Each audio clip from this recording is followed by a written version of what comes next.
अस्सलाम वालेकुम friends, hope you are doing well. तो आज मैं आपके साथ एक ब्रेकफास्ट की रेसिपी शेयर करने जा रही हूँ। ये है खागीना। ये एक देसी रेसिपी है, बहुत मज़े की लगती है और सिंपल सी है। ये उन गर्ल्स के लिए है जिनको ये भी नहीं बनाना आता।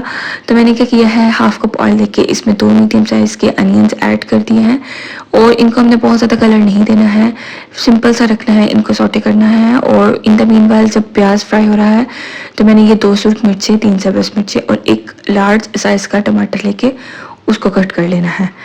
और ये आप देखिए, हमने बस इस तरह का कलर रखना है। और जो हमने चीज़ें चॉप की हैं अब मैं इसमें वो ऐड कर दूंगी।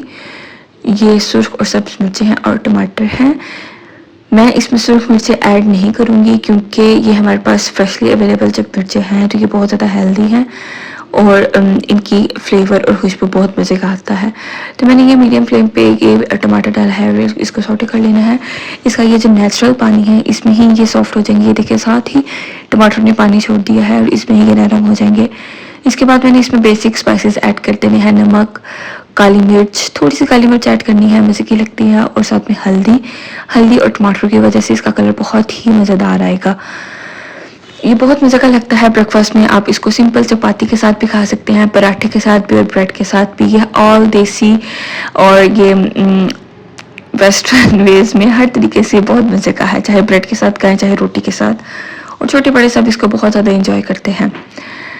और इसको मैंने मिक्स कर दिया है और ये अच्छे से सॉफ्ट हो जाएगा। फिर मैंने सूखा धनिया और ज़ीरा लिया है, ये बहुत ज़्यादा ज़रूरी है। इनको ड्राई रोस्ट किया हुआ है और अब इसको मैं अच्छे से कूट लूँगी हाथ की मदद से।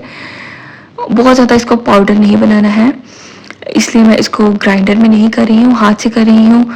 और ये अब मैं टमाटर को चेक कर रही हूँ, इसको मज़ीद मैं ये चॉप कर रही हूँ इस स्पैचुला की मदद से पेस्ट फॉर्म में लाने के लिए। और इसमें अब मैं सूखा धनिया और ज़ीरा जो मैंने कूटा है वो ऐड कर दूँगी। बहुत मज़ेदार सी खुशबू आती है इससे।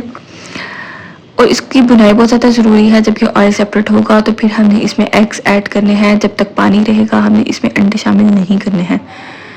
तो ये मैं अच्छे से इसकी बुनाई कर रही हूँ जब तक पानी खुश्क नहीं हो जाता। और इसके बाद मैं इसमें अंडे ऐड करूँगी। मैं ये 3 पर्सनस की सर्विंग के लिए बना रही हूँ। इसमें मैं 3 अंडे ऐड करूँगी। आप इसको अपनी क्वांटिटी के अकॉर्डिंग एडजस्ट कर सकते हैं। अंडे मैंने अलग से बॉल में निकाल लिए थे क्योंकि समटाइम्स ऐसा होता है अंडा कोई ख़राब भी निकल सकता है। तो आपने पहले इसको एक सेपरेट बर्तन में डाल के या बॉल में डाल के तो फिर इसमें ऐड करना है। नहीं तो आपकी सारी मेहनत ज़ाया हो सकती है अगर कोई भी अंडा ख़राब निकलता है। आपने डायरेक्ट इसमें अंडे को पोर नहीं करना है। और इस तरह से मैं अच्छे से इसकी बुनाई कर लूँगी। और ये ऑयल सेपरेट हो चुका है तो मैं इस पर ये कोरिएंडर स्प्रिंकल कर रही हूँ